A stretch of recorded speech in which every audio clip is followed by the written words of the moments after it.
Jika ada diadakan survei adakah manusia yang ingin hidup miskin, maka bisa dipastikan hasilnya tidak ada.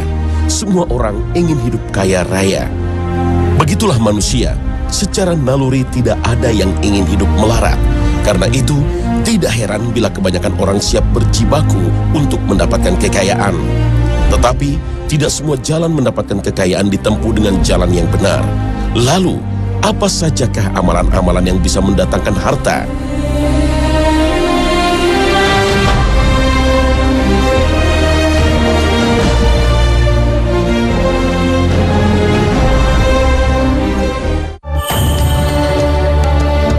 Assalamualaikum warahmatullahi wabarakatuh.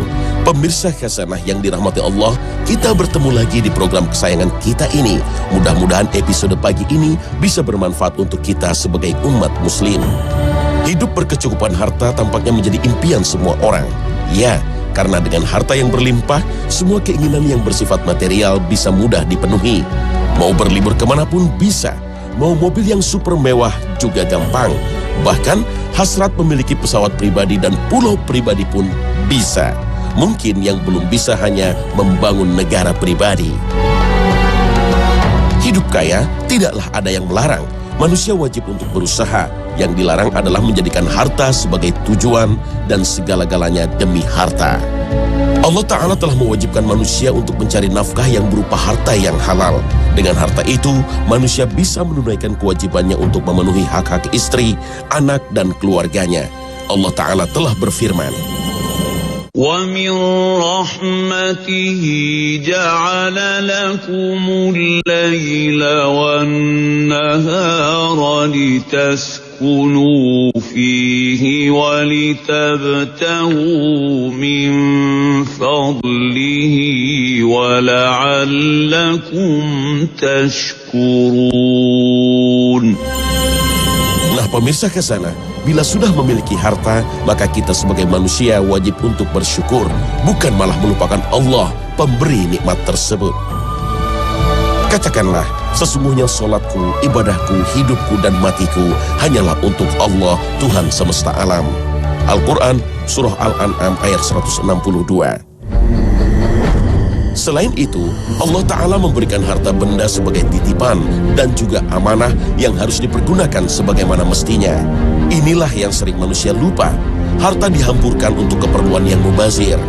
آمنوا بالله ورسوله وأنفقوا مما جعلكم مستخلفين فيه فالذين آمنوا منكم وأنفقوا لهم أجر كبير. Memiliki harta yang banyak bukan berarti kita disayangi Allah. Justru kita sedang diuji. Mampukah menggunakan harta di jalan Allah? Harta juga merupakan perhiasan dunia yang bisa menggelincirkan manusia menjadi kufur. Dan ketahuilah bahwa hartamu dan anak-anakmu itu hanyalah sebagai cobaan, dan sesungguhnya di sisi Allah lah pahala yang besar. Al-Quran, Surah Al-Anfal ayat 28. Lantas, harta yang ada di tangan kita harus dipergunakan untuk apa? Selain untuk kebutuhan sehari-hari, harta juga untuk sarana mendekatkan diri kepada Allah. Harta tidak lebih hanya sebagai salah satu sarana dan bekal untuk beribadah kepada Allah Ta'ala. Beribadah dalam bentuk apa? Banyak sekali. Untuk menyantuni anak yatim dan fakir miskin, untuk kegiatan sosial, dan tentu untuk membantu dakwah yang hak. Dakwah yang bisa membantu mendekatkan diri kepada Allah. Selain itu, ya, bisa kita pergunakan untuk ibadah haji, membangun masjid, atau bentuk infak yang lain. Apabila harta sudah ada di tangan, kita juga diwajibkan untuk bersyukur. Bersyukur itu selain diucapkan, juga dilakukan dengan memperbanyak ibadah. Jika kita mensyukuri harta yang kita miliki berapapun jumlahnya, maka insya Allah harta kita justru akan ditambah. Sebaliknya, bila kita menggerutu, maka Allah akan mempersempit rezeki kita. وَإِذْ تَأَذَّنَ رَبُّكُمْ لَئِن شَكَرْتُمْ لَأَزِيدَنَّكُمْ وَلَئِن كَفَرْتُمْ إِنَّ عَذَابِي لَشَدِيدٌ. Bila harta bertambah, ketakwaan kita pun mestinya semakin tinggi pula. Allah Ta'ala mencela orang yang berlebihan mencintai harta hingga menyebabkan dirinya menjadi seorang yang bakhil, sombong, dan lupa terhadap Allah. Dan jikalau Allah melapangkan rizki kepada hamba-hambanya, tentulah mereka akan melampaui batas di muka bumi. Tetapi Allah menurunkan apa yang dikehendakinya dengan ukuran.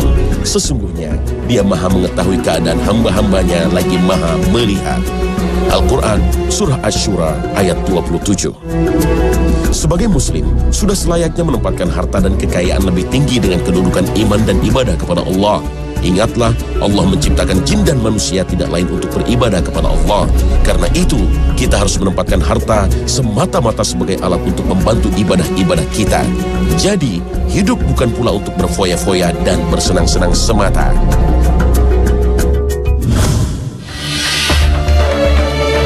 Setelah kita mengetahui cara menggunakan harta, sekarang kita bahas tentang amalan-amalan yang bisa mendatangkan rezeki. Yang pertama, memperbanyak membaca istighfar. Ayo, berapa kali Anda pagi ini membaca istighfar? Astaghfirullahalazim. Selain membaca 3 kali setiap selesai sholat, Nabi Muhammad SAW selalu membaca istighfar 100 kali setiap hari.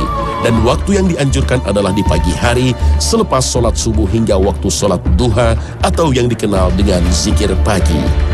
Perintah memperbanyak istighfar sebagai sarana untuk mendatangkan rezeki ini datang langsung dari Allah Ta'ala. Di Al-Quran Allah mencontohkan tentang Nabi Nuh yang berkata kepada kaumnya, فَقُلْتُ اسْتَغْفِرُوا رَبَّكُمْ إِنَّهُ كَانَ غَفَّارًا يُرْسِلِ السَّمَاءَ عَلَيْكُمْ مِدْرَارًا وَيُمْدِدْكُمْ بِأَمْوَالٍ وَبَنِينَ وَيَجْعَلْ لَكُمْ جَنَّاتٍ وَيَجْعَلْ لَكُمْ أَنْهَارًا. Dengan memperbanyak istighfar artinya kita sekaligus sudah bertaubat dan bisa menjadi sarana membuka pintu-pintu rezeki. Imam Al-Qurtubi berkata, ayat tersebut merupakan dalil yang menunjukkan bahwa istighfar merupakan salah satu sarana meminta diturunkannya rizki dan hujan. Sedangkan Imam Al-Hafiz Ibnu Katsir lebih tegas lagi.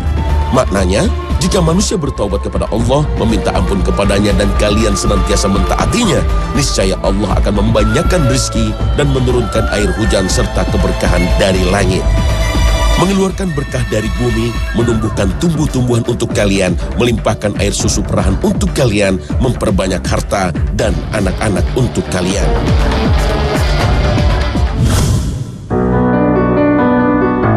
Menjadi muslim memang sungguh nikmat. Dengan bertakwa pun Allah berjanji akan melapangkan rezekinya. Bertakwa artinya menjalankan semua perintah Allah dan menjauhi semua larangannya. Ini seperti definisi dari Imam An-Nawawi rahimahullah. Maksudnya, setiap muslim wajib menjaga diri dari kemurkaan dan azab Allah Subhanahu wa Ta'ala. Artinya, takwa menjaga diri dari siksa Allah dengan mentaati semua perintahnya. Sebaliknya, orang yang membangkang perintah Allah serta melakukan apa yang dilarangnya, dia bukan termasuk orang-orang yang bertakwa. Allah Ta'ala sendiri yang berjanji akan memberi rizki kepada setiap muslim yang bertakwa. Artinya, barang siapa bertakwa kepada Allah, niscaya dia akan mengadakan jalan keluar baginya dan memberinya rizki dari arah yang tidak disangka-sangka. Al-Quran, Surah At-Talaq, ayat 2-3. Allah menjelaskan bahwa orang-orang yang merealisasikan takwa akan dibalas Allah dengan 2 hal sekaligus. Pertama, Allah akan mengadakan jalan keluar baginya, yang bermakna Allah akan menyelamatkannya dari setiap kesusahan dunia maupun akhirat. Kedua, Allah akan memberikan rizki dari arah yang tidak disangka-sangka. Artinya, Allah akan memberi rizki yang tak pernah ia harapkan dan angankan. Imam Al-Hafiz Ibnu Katsir dalam tafsirnya mengatakan, barang siapa yang bertakwa kepada Allah dengan melakukan apa yang diperintahkannya dan meninggalkan apa yang dilarangnya, niscaya Allah akan memberinya jalan keluar serta rizki dari arah yang tidak disangka-sangka, yakni dari arah yang tidak pernah terlintas dalam benaknya.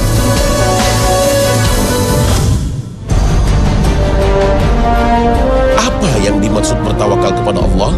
Imam Al-Ghazali, beliau berkata, tawakal adalah penyandaran hati hanya kepada wakil yang ditawakali semata hanya kepada Allah. Penjelasan lebih luas disampaikan Al-Mulla Ali Al-Qari. Beliau menyimpulkan bahwa tawakal adalah yakinlah bahwa tidak ada yang berbuat dalam alam nyata ini kecuali Allah. Setiap yang ada, baik makhluk maupun rizki, pemberian atau pelarangan, bahaya atau manfaat, kemiskinan atau kekayaan, sakit atau sehat, hidup atau mati, dan segala hal yang disebut sebagai sesuatu yang maujud, ada, semuanya itu adalah dari Allah. Jadi secara sederhana, tawakal adalah setelah kita berupaya semampu kita, maka hasilnya kita menyerahkan sepenuhnya kepada Allah Ta'ala. Dalil syar'i bahwa bertawakal kepada Allah termasuk kunci rezeki datang dari Nabi Muhammad SAW. Sungguh, seandainya kalian bertawakal kepada Allah sebenar-benar tawakal, niscaya kalian akan diberi rizki sebagaimana rizki burung-burung. Mereka berangkat pagi-pagi dalam keadaan lapar dan pulang sore hari dalam keadaan kenyang. Hadis sahih riwayat Imam Ahmad dalam Al-Musnad nomor 205. Dalam hadis yang mulia tadi, Rasulullah SAW telah mengabarkan bahwa orang yang bertawakal kepada Allah dengan sebenar-benar tawakal, niscaya dia akan diberi rezeki. Karena itu, barang siapa bertawakal kepada Allah, niscaya Allah akan mencukupinya. وَيَرْزُقُهُ مِنْ حَيْثُ لَا يَحْتَسِبُ وَمَنْ يَتَوَكَّلْ عَلَى اللَّهِ فَهُوَ حَسْبُهُ إِنَّ اللَّهَ بالغ أَمْرِهِ قَدْ جَعَلَ اللَّهُ لِكُلِّ شَيْءٍ قَدْرًا. Tawakal bukan berarti menyerahkan semua rezeki kepada Allah tanpa ada daya dan upaya dari manusia. Semua urusan dunia, baik perdagangan, pertanian, pabrik, atau pekerjaan tertentu, manusia wajib berusaha maksimal, baru kemudian menyerahkan hasilnya kepada Allah Ta'ala. Imam Ahmad beliau berkata, tawakal bukan berarti membolehkan meninggalkan usaha. Sebaliknya justru ada isyarat yang menunjukkan perlunya mencari rezeki.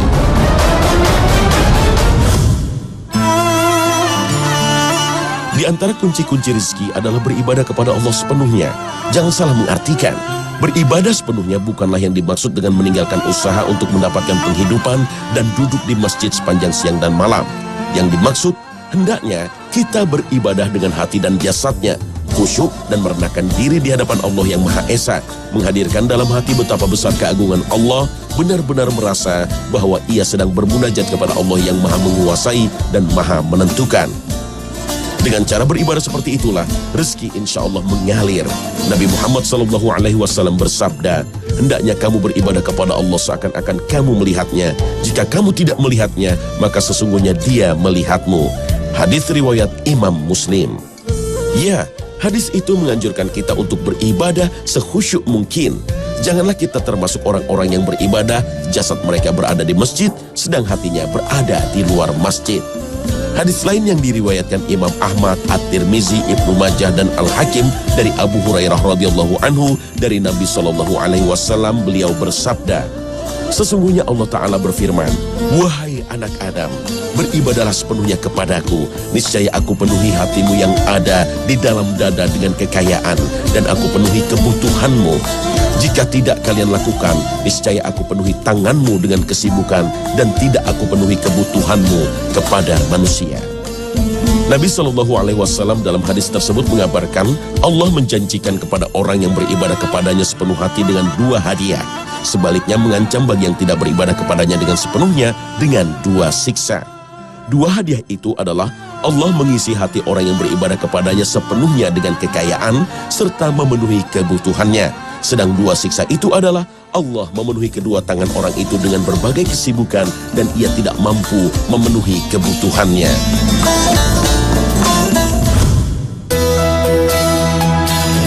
Berbahagialah orang yang pernah naik haji dan umroh, karena 2 ibadah tersebut menjadi salah satu pintu yang bisa mendatangkan rezeki. Ibadah haji yang dilanjutkan dengan umroh atau sebaliknya umroh dulu baru berhaji disebutkan oleh Nabi Muhammad SAW sebagai satu cara pendatang rezeki. Syekh Abdul Hasan As-Sindi menjelaskan tentang maksud ibadah haji melanjutkan dengan umroh atau sebaliknya itu dengan sederhana. Jadikanlah salah satunya mengikuti yang lain. Jika kita menunaikan haji, maka tunaikanlah umroh.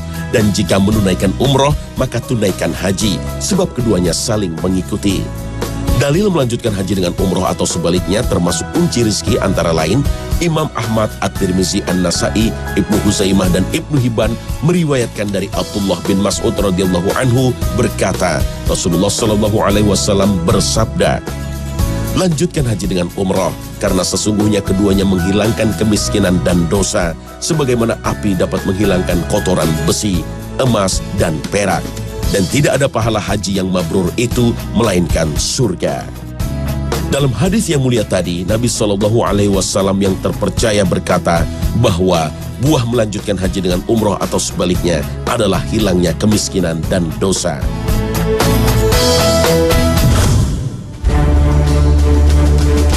Kita sering menyebut silaturahmi. Sebenarnya istilah itu tidak tepat. Yang benar adalah silaturahim. Asal kata ar-rahim.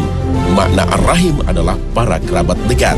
Al-Hafiz Ibnu Hajar berkata, ar-rahim secara umum adalah dimaksudkan untuk para kerabat dekat. Antara mereka terdapat garis nasab, keturunan, baik berhak mewarisi atau tidak, dan sebagai mahram atau tidak. Silaturahim bermakna berbuat baik kepada para kerabat dekat, baik menurut garis keturunan maupun perkawinan. Silaturahim juga bisa bermakna berlemah lembut dan mengasihi saudara serta menjaga keadaan mereka. Dalil syar'i bahwa silaturahim termasuk kunci rezeki terdapat dalam hadis berikut ini. Imam Al-Bukhari meriwayatkan dari Abu Hurairah radhiyallahu anhu, ia berkata, aku mendengar Rasulullah SAW bersabda, siapa yang sedang untuk dilapangkan rezekinya dan diakhirkan ajalnya atau dipanjangkan umurnya, maka hendaklah ia menyambung tali silaturahim. Hadis riwayat Imam Bukhari. Jelaslah bahwa silaturahim membuahkan dua hal, kelapangan rezeki dan bertambahnya usia. Maka barang siapa menginginkan umur panjang dan banyak rezeki, hendaknya ia menaburkan benih silaturahim. Para ulama menjelaskan, menjalin silaturahim adalah mengaitkan atau mendekatkan kembali ikatan kekeluargaan yang sudah putus atau renggang, bukan yang sudah baik terus sering bertemu. وَمَا أَنفَقْتُم مِّن شَيْءٍ فَهُوَ يُخْلِفُهُ وَهُوَ خَيْرُ الرَّازِقِينَ. Ayat tersebut menjadi penjelas bahwa Allah akan memberi ganti dari setiap barang atau uang yang kita infakkan. Syekh Ibnu Ashur berkata, yang dimaksud dengan infak di sini adalah infak yang dianjurkan dalam agama, seperti berinfak kepada orang-orang fakir dan berinfak di jalan Allah untuk menolong agama.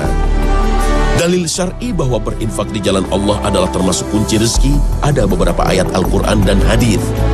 Dan apa saja yang kamu infakkan, Allah akan menggantinya, dan dialah pemberi rezeki yang terbaik. Al-Quran Surah Saba ayat 39. Dalam menafsirkan ayat di atas, Al-Hafiz Ibnu Katsir berkata, betapapun sedikit harta yang kamu infakkan di jalan Allah yang diperintahkan kepadamu dan apa yang diperbolehkannya, niscaya Allah akan menggantinya untukmu di dunia, dan di akhirat engkau akan diberi pahala dan ganjaran. Firman di surat Saba tadi juga punya korelasi dengan hadis tentang doa malaikat untuk orang yang berinfak. Tidaklah para hamba berinfak di pagi hari, melainkan pada pagi itu terdapat dua malaikat yang turun. Salah satunya berdoa, ya Allah, berikanlah ganti kepada orang yang berinfak. Sedang yang lain berkata, ya Allah, berikanlah kebinasaan harta kepada orang yang menahan hartanya. Maka, barang siapa berinfak berarti dia telah memenuhi syarat untuk mendapatkan ganti. Sebaliknya, siapa yang tidak berinfak, maka hartanya akan lenyap dan dia tidak berhak mendapatkan ganti. Artinya, lenyap begitu saja.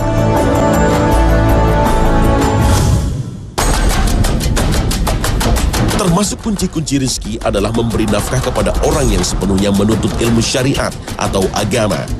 Dalil yang menunjukkan hal ini adalah hadis riwayat At-Tirmizi dan Al-Hakim dari Anas bin Malik radhiyallahu anhu, bahwasanya ia berkata, dahulu ada dua orang saudara pada masa Rasulullah SAW. Salah seorang daripadanya mendatangi Nabi SAW dan saudaranya yang lain bekerja. Lalu saudaranya yang bekerja itu mengadu kepada Nabi SAW. Maka Nabi SAW bersabda, mudah-mudahan engkau diberi rezeki dengan sebab dia. Dengan demikian sahabat itu mendapatkan rezeki justru karena membantu saudaranya yang sedang menuntut ilmu.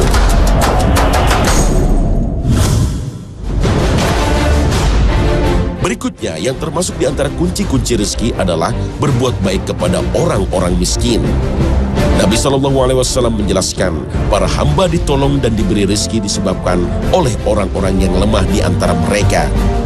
Imam Al-Bukhari meriwayatkan dari Mus'ab bin Sa'ad radhiyallahu anhu, ia berkata bahwasannya Sa'ad radhiyallahu anhu merasa dirinya memiliki kelebihan daripada orang lain. Maka Rasulullah SAW bersabda, bukankah kalian ditolong dan diberi rezeki lantaran orang-orang lemah di antara kalian? Hadis riwayat Imam Bukhari. Karena itu, siapa yang ingin ditolong dan diberi rezeki oleh Allah, maka hendaknya ia memuliakan orang-orang lemah dan berbuat baik kepada mereka.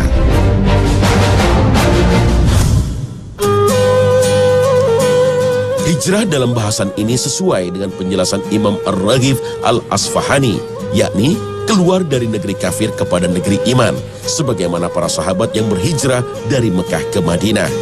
Maksud orang yang berhijrah dari negerinya itu adalah untuk mendapatkan ridho Allah dengan menegakkan agamanya. Di antara dalil adalah hadis berikut ini. Barang siapa berhijrah di jalan Allah, niscaya mereka mendapati di muka bumi ini tempat hijrah yang luas dan rezeki yang banyak. Al-Quran Surah An-Nisa ayat 100. Dengan ayat ini, Allah menjanjikan bahwa orang yang berhijrah di jalan Allah akan mendapatkan keluasan dan kenikmatan. Imam Malik berkata, keluasan yang dimaksud adalah keluasan negeri yang artinya banyak rezeki. Nah, demikianlah 10 amalan yang bisa menjadi sebab melimpahnya rezeki.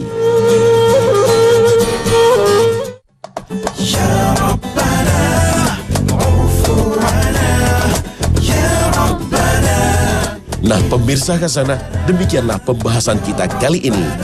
Terima kasih atas perhatian Anda dan wassalamualaikum warahmatullahi wabarakatuh.